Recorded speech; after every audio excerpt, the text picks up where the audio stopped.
Hi hello ನಮಸ್ಕಾರ. ನಾನು ಅಭಿಷೇಕ್ ಶೃಂಗೇರಿ.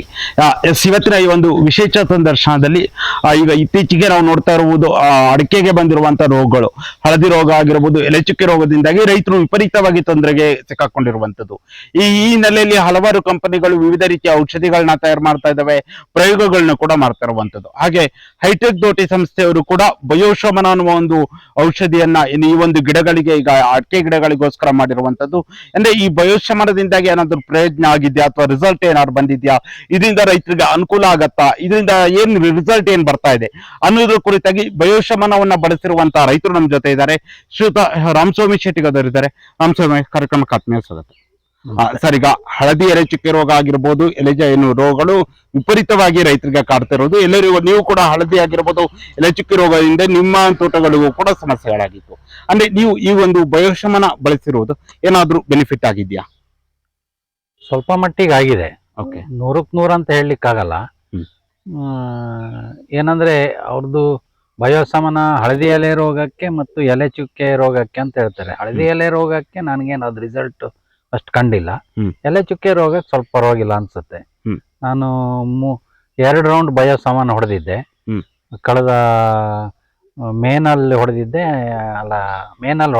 ಆ ನಂತರ ನೆಕ್ಸ್ಟ್ ಆಗಸ್ಟ್ ಅಲ್ಲಿ ಹೊಡೆದೆ.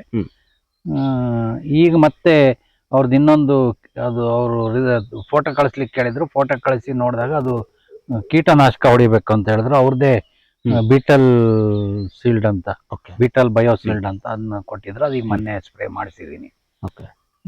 ನಮ್ಗೇನಂದ್ರೆ ಈ ಸಂದರ್ಭದಲ್ಲಿ ಅಡಿಕೆ ಹರಳುವುದ್ರದ್ದು ಜಾಸ್ತಿ, ಅದು ಕಂಟ್ರೋಲ್ ಆಗ್ಬೇಕು. ಅದಕ್ಕೀಗ ಇದನ್ನ ಬೀಟಲ್ ಸೀಲ್ಡ್ ಹೊಡೆದಿದ್ದೀನಿ. ಅಂದ್ರೆ ಬಿಟಲ್ ಶೀಲ್ಡ್ ಹೊಡೆದ ನಂತರ, ಏನು ಗಿಡಗಳಿಗೆ ಇದು ಮಾಡಿದ ನಂತರ ಅದರಿಂದ ಏನಾರು ಹರಡುವಂತದ್ದು ಏನಾರು ಗೊತ್ತಾಗಲ್ಲ. ಅದು ಇನ್ನು 1 ವಾರ ಆಗಿದೆ ಹೊಡೆದು. ಬಯೋಶಮನ ಪರವಾಗಿಲ್ಲ ಅನ್ಸುತ್ತೆ. ಆದ್ರೆ 100ಕ್ಕೆ 100 ರಿಸಲ್ಟ್ ಯಾವುದೂ ಇಲ್ಲ. ಈಗ ಇವತ್ತೇನಾಗಿದೆ ಅಂದ್ರೆ ರೈತರನ್ನ ಒಂಥರ ಎಲ್ಲ ಔಷಧಿ ಕಂಪ್ನಿಗಳ ಆಟದ ವಸ್ತುಗಳು ಮಾಡ್ಕೊಂಡಿದ್ದಾರೆ. ನಮ್ದಾಗುತ್ತೆ ಅಂತ ಸಿಕ್ಕಾಪಟ್ಟೆ ಕಾಂಪಿಟೇಷನ್, ರೇಟ್ ಬೇರೆ. ಅದ್ರನ್ನ ನೋಡಿದಾಗ ಈಗ ಸ್ವಲ್ಪ ಈ ಬಯೋಶಮನ ಸ್ವಲ್ಪ ರೇಟ್ ಕಾಸ್ಟ್ಲಿ ಆದ್ರೂ ಪರವಾಗಿಲ್ಲ ಅನ್ಸುತ್ತೆ. ಒಂದು 60-70% ರಿಸಲ್ಟ್ ಇದೆ. ಅಂದ್ರೆ ಎಲ್ಲೋ ಒಂದ್ ಕಡೆ ಈಗ ಹಳದಿ ಆಗಿರ್ಬೋದು, ಎಲೆಚುಕ್ಕೆ ರೋಗದಿಂದ ಕಂಗೆಟ್ಟಿದ್ದಂತ ರೈತರಿಗೆ ಇದು ಒಂದು ರೀತಿಯಲ್ಲಿ ಏನು ಒಂದು ಸಮಸ್ಯೆಯನ್ನು ಬಗೆಹರಿಸುವ ನಿಟ್ಟಿನಲ್ಲಿ 100ಕ್ಕೆ 100 ಅಲ್ಲ ಅಂದ್ರೂ ಕೂಡ ಒಂದು 60-70% ಅನುಕೂಲ ಆಗುತ್ತೆ ಅಂತ. ಹಳದಿ ಎಲೆ ರೋಗದ್ದು ಹೇಳಲ್ಲ. ಓಕೆ, ಹಳದಿ ಎಲೆ ರೋಗ ಬೇರೆ ಕಡೆ ಇದ್ದಲ್ಲಿ ಇದೇನು ರಿಸಲ್ಟ್ ಬಂದಿಲ್ಲ ಅಂತಾರ ಅವರಿಗೆ. ಬಟ್ ನಮ್ದು ಹಳದಿ ಎಲೆ ರೋಗ ಇಲ್ಲ. ಹಳದಿ ಎಲೆ ರೋಗ ಇದ್ದಿದ್ದಕ್ಕೆ ನಾನು ಹೊಡೆದಿಲ್ಲ ಅದು. ಬಟ್ ಈ ಇದಕ್ಕೆ ಸಸಿ ನಾವು ಒಂದೇ ಕಂಪನಿ ಔಷಧಿ ಹೊಡೆಯಲ್ಲ. ಯಾಕಂದ್ರೆ ಕೊನೆಗೆ ಅದು ಹೊಡೆತ ಕೊಟ್ಬಿಟ್ಟು ತಾಡ್ಕೊಳ್ಳೋದು ಕಷ್ಟ ಆಗುತ್ತೆ ಅಂತೇಳಿ ಇದೊಂದು 2.5 ಎಕರೆ ಫ್ಲಾಟಿಗೆ ನಾನು ಬಯೋಶಮನ ಹೊಡಿತಾ ಇದ್ದೀನಿ. ಸ್ವಲ್ಪ ಪರವಾಗಿಲ್ಲ ಅಂತ ಅನ್ಸುತ್ತೆ. ಅಂದೀಗ ನೀವು ಹೇಳಿದಾಗೆ ಬೇರೆ ಬೇರೆ ಕಂಪ್ನಿಯ ಒಂದು ಔಷಧಿಗಳನ್ನು ಕೂಡ ನೀವು ಹಿಂದೆ ನಿಮ್ಮ ತೋಟಗಳಿಗೆ ಬಳಸಿದ್ರಿ.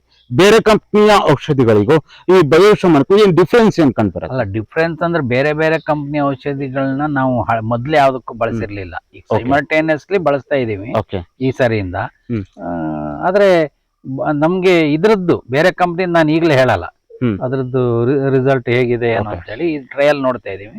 ಇದು ಈಗ ಸದ್ಯಕ್ಕೆ ಒಂದು 60-70% ಪರವಾಗಿಲ್ಲ ಅಂತ ಅನ್ಸುತ್ತೆ. ಓಕೆ, ಅಂದ್ರೆ ಈಗ ಬಯೋಶಮನ ಅನ್ನುವ ಹೈಟೆಕ್ ತೋಟ ಸಂಸ್ಥೆಯವರು ಒಂದು ಬಯೋಶಮನ ಈಗ ರೈತರಿಗೆ ಕೊಡ್ತಾ ಇರುವಂತದ್ದು, ಈಗ ಏನು ತೋಟಗಳಿಗಾಗಿ. ಈ ಸಂದರ್ಭದಲ್ಲಿ ಹಿಂದೆ ನೀವು ಅವರೇನು ಈ ಒಂದು ಔಷಧಿಯನ್ನ ಪಡ್ಕೊಂಡು ಅಥವಾ ಇದರಿಂದ ಅನುಕೂಲ ಆದವ್ರದ್ದು ಮಾಹಿತಿ ಏನಾದ್ರು ಪಡ್ಕೊಂಡು ನೀವು ನಿಮ್ಮ ಒಂದು ತೋಟಕ್ಕೆ ಹೊಡೆದಿರೋದು ಅಥವಾ ಡೈರೆಕ್ಟ್ ಆಗಿ ಮಾಡಿರೋದು? ಡೈರೆಕ್ಟ್ ಆಗಿ ಮಾಡಿರೋದು, ಕೇಳಿ ಮಾಡಿದ್ದಲ್ಲ. ನಂಗೆ ಸ್ವಲ್ಪ ಪಾಸಿಟಿವ್ ಕಂಡ ಮೇಲೆ ನಾವು ನಮ್ಮ ಕುವೆಂಪು ವ್ಯವಸಾಯ ಸಹಕಾರ ಸಂಘದಲ್ಲಿ ತರಿಸಿ ರೈತರಿಗೆ ಕೊಡ್ತಾ ಇದೀವಿ. ಕಂಪ್ಲೇಂಟ್ ಏನಿಲ್ಲ ಇಷ್ಟ ತನಕ ರೈತರದ್ದು. ಇನ್ನು ನೋಡ್ಬೇಕೇನು ಅಂದ್ರೆ ಅದರ ಜೊತೆಯಲ್ಲಿ ಈಗ ಒಂದು ಔಷಧಿಗಳು ಬೇರೆ ಬೇರೆ ಕಂಪ್ನಿಯವರು ತಯಾರು ಮಾಡ್ತಿರ್ತಾರೆ. ಆದ್ರೆ ಮೇನ್ ಆಗಿ ಒಂದು ಸಮಸ್ಯೆಗಳ ಬಗೆಹರಿಬೇಕು, ಇನ್ನೊಂದು ಯಾವುದೇ ರೀತಿಯ ಸೈಡ್ ಎಫೆಕ್ಟ್ ಗಳು ಅಡಿಕೆ ಮರಗಳಿಗೆ ಆಗ್ಬಾರ್ದು. ಅದು ಕೂಡ ಅದು ಪ್ರಮುಖವಾಗುತ್ತೆ. ಹಾಗೆ ಆ ಬಯೋಶಮನದಿಂದ ಸೈಡ್ ಎಫೆಕ್ಟ್ ಏನಾದ್ರು ಆಗಿದೆ ಏನಾದ್ರು ಕಂಡು ಬಂದಿದ್ದೆ? ಸೈಡ್ ಎಫೆಕ್ಟ್ ಏನು ಕಂಡಿಲ್ಲ. 100% ಕಡಿಮೆ ಆಗದೆ ಇರ್ಬೋದು, ಸೈಡ್ ಎಫೆಕ್ಟ್ ಏನಿಲ್ಲ. ಸೈಡ್ ಎಫೆಕ್ಟ್ ಅದು ಕಂಡು ಬಂದಿಲ್ಲ. ಅಂದ್ರೆ ಆ ಸಂಸ್ಥೆಯವರು ಬಂದು ಅಥವಾ ನಿಮ್ಗೆ ಏನಾರು ಹೇಳಿ ಅಥವಾ ಮಾಹಿತಿ ಕೊಡ್ಬೇಕು ಕೆಲಸವನ್ನಾಗಿರ್ಬೋದು, ಅಥವಾ ಈ ರೀತಿಯ ಏನೇನಂದ್ರೆ ಒಂದು ಔಷಧಿ ತಯಾರು ಮಾಡ್ತಾರೆ, ಏನೇನ್ ಹಾಕ್ತಾರೆ ಎಲ್ಲದೂ ಬೇಕಾಗತ್ತೆ, ಅದೇನಾದ್ರು ಮಾಹಿತಿ ಕೊಡೋ ಕೆಲಸ ಮಾಡಿದ್ರ? ಅಲ್ಲ, ನಾವು ನಿರಂತರವಾಗಿ ಅವ್ರು ಬಾಲಸುಬ್ರಹ್ಮಣ್ಯ ಜೊತೆ ಕಾಂಟ್ಯಾಕ್ಟ್ ಅಲ್ಲಿ ಇದೀನಿ.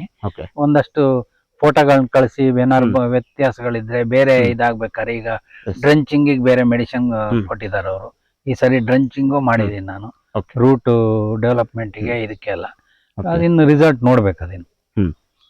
ಸರ್ ಅದೇ ರೀತಿಯಲ್ಲಿ ಈಗ ಔಷಧಿ ಬೇರೆ ಬೇರೆ ಕಂಪನಿಗಳು ಕೊಡ್ತಾರ, ಅದೇ ನಂತರಲ್ಲಿ ಅವರು ನಿರಂತರವಾಗಿ ಕಾಂಟ್ಯಾಕ್ಟ್ ಇಟ್ಕೊಬೇಕಾಗತ್ತೆ. ಯಾಕಂದ್ರೆ ಯಾವ ರೀತಿ ರಿಸಲ್ಟ್ ಬಂತು ಅನ್ನೋದು. ಅಂದ್ರೆ ನೀವು ಈಗ ಔಷಧಿಯನ್ನ ಆ ಒಂದು ಸಂಸ್ಥೆಯಿಂದ ಪಡೆದುಕೊಂಡು ಅದನ್ನ ಸಿಂಪಡಣೆ ಮಾಡಿದ ನಂತರ ಅವ್ರ ರೆಸ್ಪಾನ್ಸ್ ಯಾವ ರೀತಿಯಾಗಿರುತ್ತೆ? ಅಲ್ಲ, ರೆಸ್ಪಾನ್ಸ್ ಅವರು ಬೇರೆ ಕಡೆ ಇದ್ ಮಾಡಿದಾಗಲೂ ಚೆನ್ನಾಗಿದೆ ಅಂತ ಹೇಳ್ತಾರೆ. ನಾವು ರೈತರು ಏನ್ ಮಾಡ್ಬೇಕಂದ್ರೆ ನಿರಂತರವಾಗಿ ಸಂಪರ್ಕದಲ್ಲಿ ಇರ್ಬೇಕು. ಈಗ ಔಷಧಿ ಅವ್ರು ಕೊಟ್ರಂತ ತಂದು ಹೊಡೆದು ಮತ್ತೆ ಸರಿ ಆಗಿಲ್ಲ ಅಂದ್ರೆ ನಾವು ಅವ್ರಿಗೆ ಕೇಳ್ಬೇಕು, ಯಾಕೆ ಸರಿ ಆಗಿಲ್ಲ, ಏನು ಬಂದ್ ನೋಡಿ ಇಲ್ಲ ಅಂದ್ರೆ ಅಂತೇಳಿ. ಈಗ ನಿರಂತರವಾಗಿ ನಾವು ಸಂಪರ್ಕದಲ್ಲಿ ಇದೀವಿ, ಅವ್ರ ಹತ್ರ ಮಾಹಿತಿ ತಾಳ್ತಾ ಇರ್ತೀವಿ.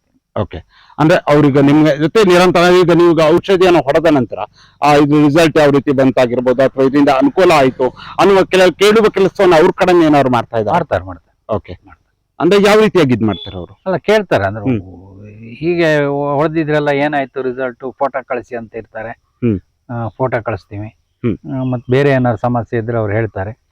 ಅವರು ಕೆಲವು ಏರಿಯಾಕ್ಕೆ ಹೆಚ್ಚಿಗೆ ಕಡೆ ಇದಿದ್ರೆ ತೋಟಕ್ಕೆ ಭೇಟಿನೂ ಕೊಡ್ತೀನಿ ಅಂತ ಹೇಳಿದ್ದಾರೆ.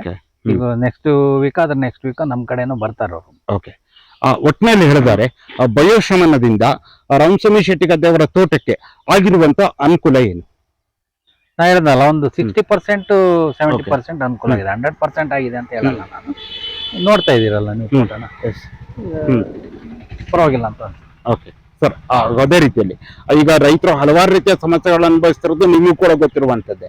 ಆ ರೈತರಿಗೆ ಈ ಸಂದರ್ಭದಲ್ಲಿ ನೀವು ಕೂಡ ಬಯೋಶ್ರಮನ ಬಳಸಿರೋ ಹಿನ್ನೆಲೆಯಲ್ಲಿ ಆ ರೈತರಿಗೆ ಏನ್ ಹೇಳಕ್ ಬಯಸ್ತೀರಾ? ಅಲ್ಲ, ರೈತರಿಗೆ ನಾನು ಇಂಥದ್ದೇ ಇದ್ ಮಾಡಿ ಅಂತ ಹೇಳಲ್ಲ. ಆದ್ರೆ ಯಾವುದೇ ಕಂಪ್ನಿ ನಾವು ಔಷಧಿ ಮಾಡಿದ್ರೆ ಅವ್ರ ಜೊತೆ ನಿರಂತರ ಸಂಪರ್ಕದಲ್ಲಿ ಇರ್ಬೇಕು. ದಿನ ಏನು ವ್ಯತ್ಯಾಸ ಆಗುತ್ತೆ ಅದನ್ನ ಅವ್ರಿಗೆ ಹೇಳ್ಬೇಕು. ನಾವ್ ಹೇಳ್ದಿತ್ತಿದ್ರೆ ನಮ್ದು ರೈತರ ಕಡೆಯಿಂದನೂ ತಪ್ಪಾಗಬಾರ್ದು. ಅವ್ರದ್ದು ತಪ್ಪಿದ್ರೆ ಅವ್ರಿಗೆ ಹೇಳ್ಬೇಕು, ನಿಮ್ ತಪ್ಪಾಗಿದೆ ಅಂತ. ಯಾವುದೇ ಕಂಪ್ನಿ ಇರೋದು ಏನೇ ಇರಲಿ, ರೈತರು ನಿರಂತರವಾಗಿ ಅವ್ರ ಜೊತೆ ಕಾಂಟ್ಯಾಕ್ಟ್ ಅಲ್ಲಿ ಇರ್ಬೇಕು. ರಾಮಸ್ವಾಮಿ, ಕೊನೆಯದಾಗಿ ನೀವು ಕೂಡ ಒಬ್ರು ಕೃಷಿಕರು ರೈತರಾಗಿರುವ ಹಿನ್ನೆಲೆಯಲ್ಲಿ ಕೊನೆಯದಾಗಿ ಈ ಒಂದು ಹೈಟೆಕ್ ದೊಡ್ಡ ಸಂಸ್ಥೆ ಬಯೋಶ್ರಮನ ಕುರಿತಾಗಿ ಕೊನೆಯದಾಗಿ ಏನ್ ಹೇಳಕ್ ಬಯಸ್ತೀರಾ? ನಾನು ಇದ್ ಮಾಡಿದ್ರಲ್ಲಿ ಒಂದು 60% ನಮ್ಗೆ ರಿಸಲ್ಟ್ ಇದೆ. ಅಂತ ಹೇಳಿದ್ರೆ ಕೆಲವರು ಬೇರೆದು ಈಗ ಹೊಸ ಕಂಪ್ನಿಗಳು ಬರ್ತಾ ಇದಾವೆ. ಯಾವ್ದನ್ನು ಒಂದೇ ಸರಿ ತೀರ್ಮಾನ ಮಾಡಬೇಡಿ. ಈಗ ಇದನ್ನ ನನ್ಗನ್ಸಿದ್ದನ್ನ ನಾನು ಹೇಳ್ತೀನಿ, ಪರವಾಗಿಲ್ಲ ಹೊಡಿಬಹುದು ಅಂತ. ರಾಮಸ್ವಾಮಿ, ಇದುವರೆಗೂ ಈ ಒಂದು ಸಂದರ್ಶನದಲ್ಲಿ ಭಾಗವಹಿಸಿ ಏನು ಹೈಟೆಕ್ ಜೋಡಿ ಸಂಸ್ಥೆಯವರ ಬಯೋಶ್ರಮಣದ ಅದು ಪಾಸಿಟಿವ್ ಆಗಿರ್ಬೋದು, ಅದು ನೆಗೆಟಿವ್ ಆಗಿರ್ಬೋದು, ನಿಮ್ಗೆ ಆಗಿರುವಂತಹ ಕೆಲವೊಂದು ಅನುಕೂಲಗಳಾಗಿರ್ಬೋದು, ಎಲ್ಲ ವಿಚಾರಗಳ ಕುರಿತಾಗಿ ರೈತರಿಗೆ ಸಂಪೂರ್ಣದ ಮಾಹಿತಿಯನ್ನು ತಿಳಿಸ್ಕೊಟ್ಟಿದ್ದಕ್ಕೆ ನಮ್ಮ ಸೇರಿ ಸಮಾಚಾರ ತಂಡದ ವತಿಯಿಂದ ನಿಮ್ಗೆ ಹೃತ್ಪೂರ್ವಕ ಧನ್ಯವಾದಗಳು.